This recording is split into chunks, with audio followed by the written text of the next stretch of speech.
Assalamu alaikum, namaste, hotep, shalom alaikum, peace. This is Tracy Lene Muhammad, and I wanted a few minutes of your very valuable and precious time to share with you some insights from my morning meditation in my reading the book Iyanla Vanzant's called Trust. One of the issues that I deal with is a mistrust of myself. That inner thought that comes from my gut. Oftentimes growing up, I didn't listen to it because it was completely different from what society told me I should be thinking, from what my parents told me I should be thinking. And so I thought that it was wrong, that inherently I was wrong. I believe that your birth experience shapes a lot about you. And don't cry for me, Argentina. I wasn't wanted. My mother was 17. She didn't want to be pregnant. She and my father were not in a relationship. It was a mistake that she made. And throughout her pregnancy, carrying me, she carried it like it didn't exist. She just acted like I wasn't there all the whole pregnancy. So for me, and I know it, and even though my mother doesn't take responsibility for this, and I understand that, and I'm not judging her, I love my mother. Once I was born, she stepped right up to the plate, and she did the best she could with the tools that she had. But in that womb experience, I experienced abandonment from my mother because she didn't acknowledge that I was there. I was ignored. And then once other people found out that I was growing in there, she experienced shame and guilt and rejection from my birth father. All of that was shaping me. And it's not that I'm not telling a victim story. I'm telling a true story about the circumstances surrounding your birth. If you can find out and look into them, that's where you'll find the threads of the things that plague you the most. So when I talk to people, I get very passionate, and oftentimes if I'm having a conversation, I just kept cutting them off to say what I have to say. And a lot of people do it. I'm not the only one. But I knew that that's something I didn't want to do, and it bothers the hell out of my husband and my mother. So I was trying to get better at it, but I wasn't making a lot of progress at it, because what I would do is I would listen to them, just waiting to speak. So I wouldn't speak, but I was not hearing them. I was just listening, waiting for the opening till they say, you can speak, and then I just blurted out everything. And it's because not being heard was important to me, because I attached it to not having value. So as I understand now that not being heard by someone only is if I'm not listening to them, if I'm not hearing them. They cannot hear me because I'm not hearing them. Somebody has to make the first step. So I'll go ahead and be the one to do that, not out of an egotistical, I'm better than you way, but in a, I really want to spend this last few moments I have on the planet making it a better space for my family and for Black generations to come. And I say Black because I'm a Black woman, and I want to see Black women succeed. That is in no way saying I don't want to see other women or men succeed. It means that the focus for Tracy is Black women, because Black women, for me, is the strength I come from and the struggle I come from. So that's my focus. So I want to heal the parts of me that hurt, and then perhaps be an assistance. For me, religion did not work, but I kept choosing religion because I was afraid not to. I was afraid to say, I don't need religion, because I thought, oh, that's arrogant to say you don't need God. But I never said I didn't need God. I said I didn't need religion, but many people tied religion to God. So much so that in my departure from the Nation of Islam, I've heard that Allah is going to chastise me and put me on my knees until I come back to him. And I don't believe that, because I've not left the Creator. I've left the part that is religious in the organizational structure that never worked for me. But I didn't trust that inner gut that said, Tracy, you don't need to do this way. I did it, and I did my best at it, but it never felt authentic from my soul, because it wasn't coming from my soul. My soul didn't come here this time to learn religion. And my birth circumstance made me want to be accepted so bad that I would go to religion, because religion accepts you, supposed to accept you, But on the flip side, it only accepts you if you walk this way, talk this way, and that's all religions. That's not just the Nation of Islam. Because when I was in the church, it was the same way. Jesus wasn't going to love me if I used my vagina with, for a man that wasn't my husband. All of a sudden, Jesus don't love me no more. It's all those types of conditioning, social conditionings, and I didn't trust myself enough to know that, well, no, I shouldn't be sexual with everybody, because the energy part of it means that I'm giving my energy to somebody else, and I'm taking on the energy of everybody that person has been with, and then I'm just going to be a whole jumbled up mess of energy on the inside. What meditation has helped me to see is I can release all of that. I can listen to people and hear them and not have to speak, and maybe I never get to say anything, and that's okay. What happened to me in birth was 51 years ago. I cannot stay there. What happened to me yesterday was yesterday. I cannot stay there. I have to take each moment and grow. And when I say I am talking to you as well, we have to grow. We have to be able to let go of the things that hurt us, but letting them go in a productive way to make us better, not bitter. Being the type of person I was, people pleasing, because I just wanted to be liked, led me down some dark spaces and put me in some situations. I put myself in some situations where intuitively I knew better, but I was afraid because I hadn't meditated. I started on a spiritual journey at, I think I was 10 or 11 when I joined church. I just walked up there because I said, I need Jesus to love me, because I didn't feel loved. And although I had great parents, it wasn't that they weren't showing me love. It was inherently I was holding on to the birth story of I don't exist, I'm ashamed, I wasn't wanted. And I didn't meet my birth father until I was 25. I didn't even know I had a birth father. I thought my father was my father until I was 14. And somebody in the neighborhood whose mother went to school with my mother decided they would tell their child, and she just said, that's not your daddy. And it was devastating. And I didn't deal with that either for a long time. And like I said, don't cry for me, Argentina. I ain't nobody's victim. But my circumstances surrounding my life shaped this person that now I'm taking the layers off. But I'm committed to do the work. And part of doing the work is being transparent and sharing with you my life. And if you decide that my life is gossip worthy, which really isn't, then you go for it. But that's you needing to look into you. And if I'm speaking and you think you know what I'm saying, that's making an assumption. Don't do that. If you want to know, you can ask me. One thing that I am is honest. Sometimes the honesty is at the wrong times, but I'm not a liar. Now, do I tell lies? Of course I do.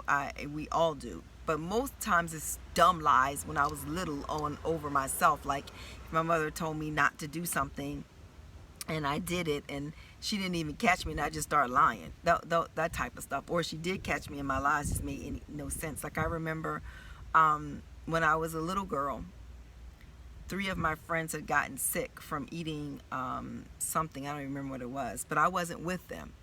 But when I was with them next, I acted like I was sick because they were sick. And one of the mothers was like, did you have such a... I said, yeah, I had it too. And she's trying to figure out where I got it from. So she calls my mom because I didn't have it. And she's telling my mom, what did you do? Because she looks great. She doesn't look sick anymore. I wasn't sick.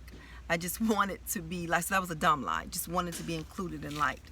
And as I'm reading the book Trust by Iyanla Vanzant, and I'm recognizing that every day we trust. We just trust in the things that aren't as productive. I'm not looking at life in right or wrong anymore. I'm really looking at life from the space of gets me closer to the goal or maybe pulls me back and I have to come back to the goal. So it's not a right or wrong thing. I make choices and every choice has a consequence.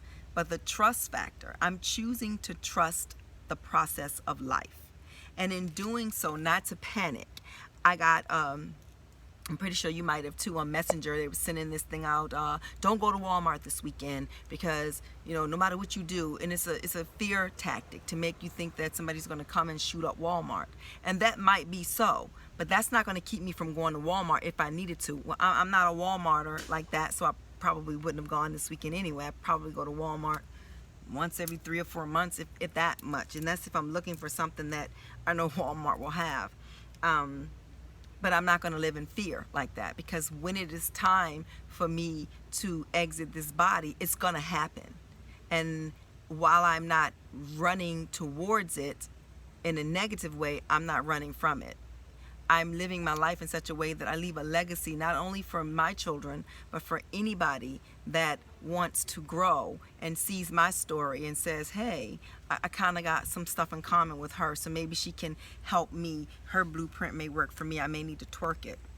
The first part of that is accepting that just because somebody says it, just because it's a meme, doesn't mean it's true. Just because somebody that you respect and love and honor says it, doesn't mean you have to follow it. If it doesn't resonate in your soul, you don't have to say, well, I don't know no better, so I better listen to them. You know better, and you know what fits your soul, and you can honestly say, that's not for me, and live your truth. Living your truth will give you the best life ever. That's where that living my best life, because you're living your truth. And I'm in no way trying to deter you from religion, because religion works for a lot of people and they need that, and that's great. My new thing is no judgment, because I don't get to tell somebody how to live their life, but that flip side is true. Nobody gets to tell me how to live my life. It is mine for a reason. If I live my life the way you tell me to, now you have 2 lives and I don't have 1. Does that mean I can't take advice from people? Of course I can take advice. I can say, well, this fits, or this doesn't fit.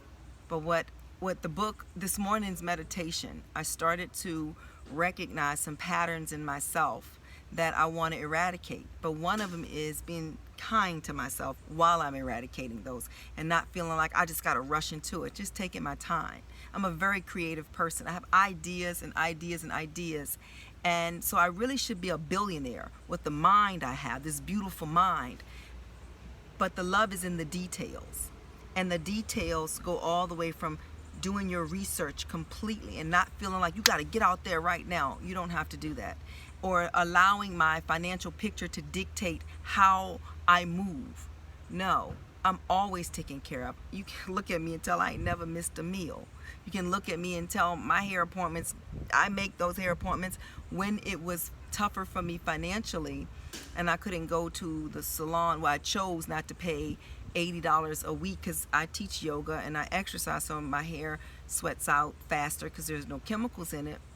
So it sweats out. Well, now I have the Brazilian blowout, but when I didn't have any chemicals in it, it would sweat out. And with the Brazilian blowout, it still sweats out. That's just keeping it from frizzy, because it's a chemical, of course, but it is not the same. Like a relaxer keeps your hair straight, and the Brazilian blowout just keeps it from frizzing up. And that's another thing. We judge people by what, you got natural hair, you got a perm hair. Let people be who they are, because if it makes them happy, why does it matter to you whether somebody has a relaxer or whether somebody is, rocking locks? It's their hair. I've rocked locks. I've had no hair. I've had a relaxer. I've done it all because it's hair and I can cut it off and it can grow back. I've colored it, whatever I felt to do. But in the meditation session, I recognized that I needed to focus on the why I do the things I do, to get at that root, and to, for once and for all, forgive myself for being born. Yeah, forgive myself for being born when my mother, who was, had skipped grades, straight A student, could have gone to Harvard, and now she's got a baby. So I had to forgive myself for that. And she's done so much with her life, in spite of that. But I had to forgive myself for that. I had to forgive myself for being promiscuous when I was young. I had to forgive myself for that. I had to forgive myself for being 51 and not being a millionaire like I said I was going to be. I had to forgive myself for going to religion and letting religion change the inherent parts of me that I loved. I had to forgive myself for all of that. So now it's time to live it. I can keep going back to the story. I can say, fuck that story. That's not me. And if you knew me during any of those times and you want to keep me there, you're going to be holding on to a ghost, because that girl gone. What you see before you is an amazingly gorgeous woman who is confident in who she is, and her flaws just make her even more beautiful. And I feel like that about everybody.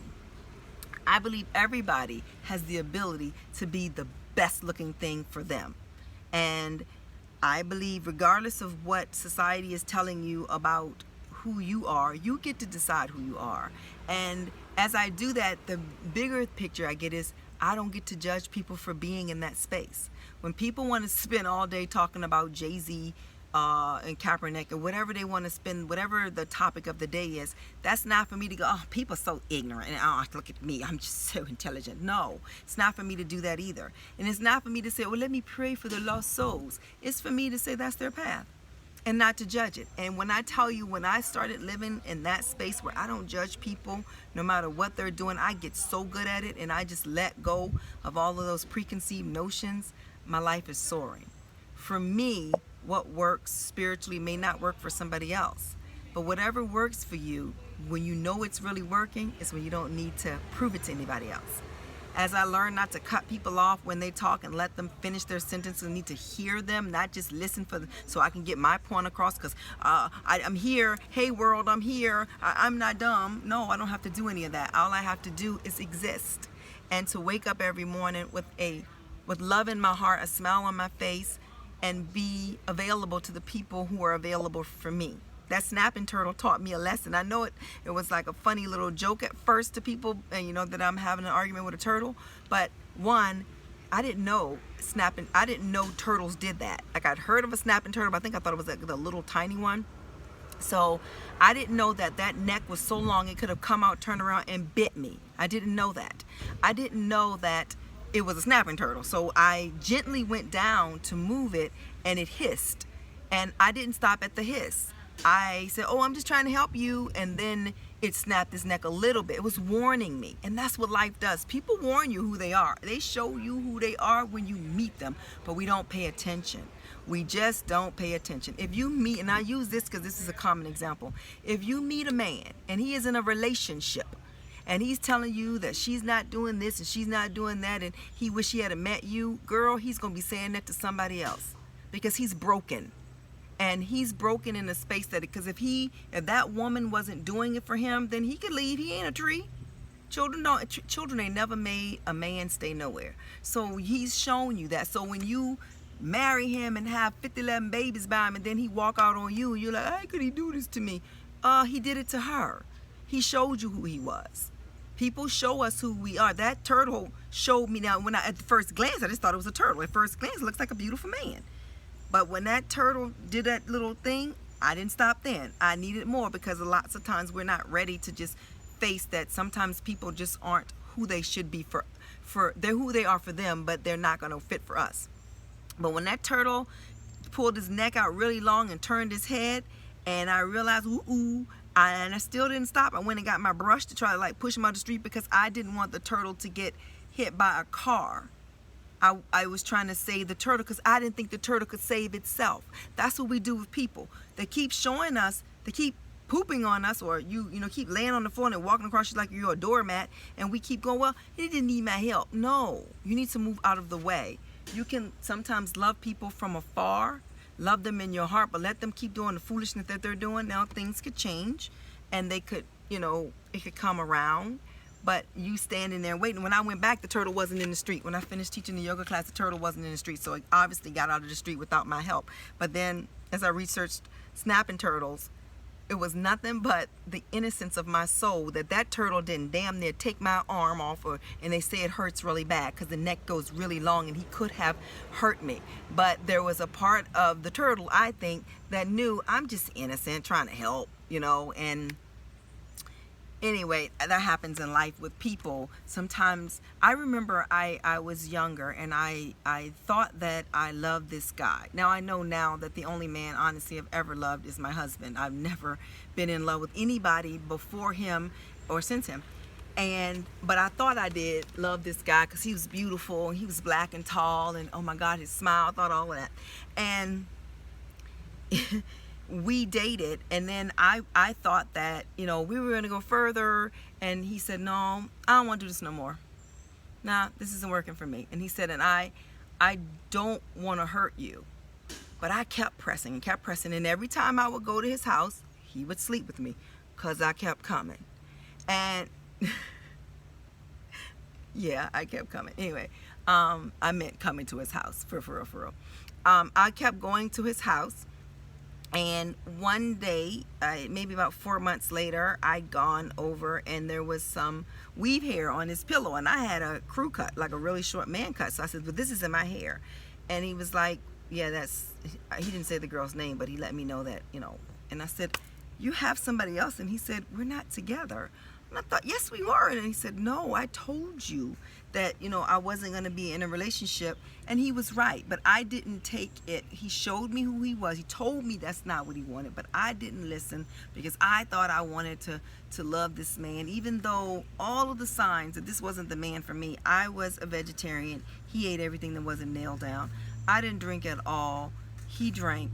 I wasn't, at that time, I didn't smoke weed. He acted like weed was breakfast. So we weren't compatible, but I wouldn't listen to all of that. I just wanted this person, and it was because I was looking for somebody to validate my existence. And it wasn't for him to do, it was for me to do. So every relationship I would get in would end because I needed to validate my own existence. The reason why they were attracted to me, because I'm good looking, but they didn't want what I wanted because I was gonna suck the life out of them, trying to make them want me more. Well, I did some spiritual work, and by the time I met my husband, I knew who he was. And even with knowing who he was, I didn't trust that he would love me. And I tried to put all that on him. You love me, but it needed to be me loving me. When I fell in love with myself, I was 40 years old before I fell in love with myself. 40 years old. There were aspects about me that I liked, but when I just said, "You know what, girl, I'm in love with you," I was 40. So I'm a baby in it. I'm 11 years old and loving myself. But in loving myself, and even in that, in the degrees of moving from first loving myself to trusting myself, the trust is important. That book by Ian Van Zant, Trust, I would suggest you read it perhaps, because it is definitely one to help you learn to trust yourself. Because when you learn to trust yourself, everything else happens. You already trust. You trust the car is going to work. You trust that if you eat fast food all the time, it ain't going to kill you right away. That's why you keep eating it. You trust that the clothes that you put on are not going to fall off. You know, just things that you just trust. So if you try trusting that inner part of you, that part of you that is God, and said, "You know, I trust I can manifest this," and then do the work, you'll see the works. You can have anything you want if you really want to have it. And you can study people who've already done it and put your own twist on it. That's what's working for me now as I grow myself up a financial ladder and I see the change. Because I've never been poor. Never been poor. Grew up pretty comfortable. Went to college, didn't have a lot of money then, but never lacked for anything. I don't know what it's like to be in poverty. I don't. But I don't even like not able to go into the store and buy whatever the fuck I want when I want. I don't like that. I don't like knowing somebody is in need and I can go, "Well, here's $1,000 because you need that." I don't like living like that. So I'm building myself up for that, because for me, that's what it's about. When people say, "Oh, money ain't everything," well, give me yours, since this ain't nothing to you. It ain't everything to you. It's not everything to me, but it is up there with oxygen because you need it to do most things. So building up money also helps me to build a legacy for my family, to leave my children something, to break the generational curses of poverty on any level for Black people. And I want to do that. I want to have schools. I want to have hospitals. I want to have information centers. I want to be remembered. That's the part of me, the soul that wants Tracy Lene to be remembered for doing something in this planet, for not only leaving 4 beautiful, amazing children on the planet, but for leaving something not only for them, but so that the world can benefit. But the first thing I have to do is trust myself to be able to do it. I have to let go of the past completely and live in the now, and not let people tell me who I am. Not be intimidated by people. I used to spend a lot of time intimidated by women. Like, intimidated, not, and you know, some people are intimidated by women and it comes across as bitter and angry and I don't like nobody, I can't get along with women because, you know, women, that's not how I was. I was intimidated by women where I wanted to be around them and I would study them and almost morph into them in some ways with my own. And what's weird is people say, you're such an individual. I'm like, how is that? But I think what it really was my intuitive side wouldn't let me morph into somebody else to the point where you couldn't find Tracy. But I did. I have lots of great female relationships. I love women in the proper sense. My tribe sisters are strong, beautiful women who support me and I support them, and I wouldn't have it any other way. I'm a woman's woman. I'm not that, oh, I can't get along with women. I get along with women very well. I do. And that's not me judging if you don't, because I gotta get out of even making it seem like my way is better, because it's just my way, simple and plain. It's just my way. I'm waiting for Azana to finish her doctor's appointment. If you don't know already, I'm about to be a grandma. My oldest daughter is having a beautiful son, and I'm excited because I know that he's coming to this planet. He's going to be the golden child. He's bringing the energy that's just going to transform lives. I just know it. So I'm excited about that. I'm excited about my life in general. Just being able to be alive. It's just really exciting. So I'm not going to hold up your time. I'm so grateful. If you listen to me for 25 minutes, I thank you so very much for your time. I don't take it for granted at all. I'm doing what I was born to do, finally. And I'm excited that you're coming along on the journey with me, even if it's for a minute. I know that your journey is amazing. We're all amazing. We really are. We're some really special people. Assalamu alaikum, namaste, hotep, shalom alaikum, peace out to Brooklyn and everywhere else.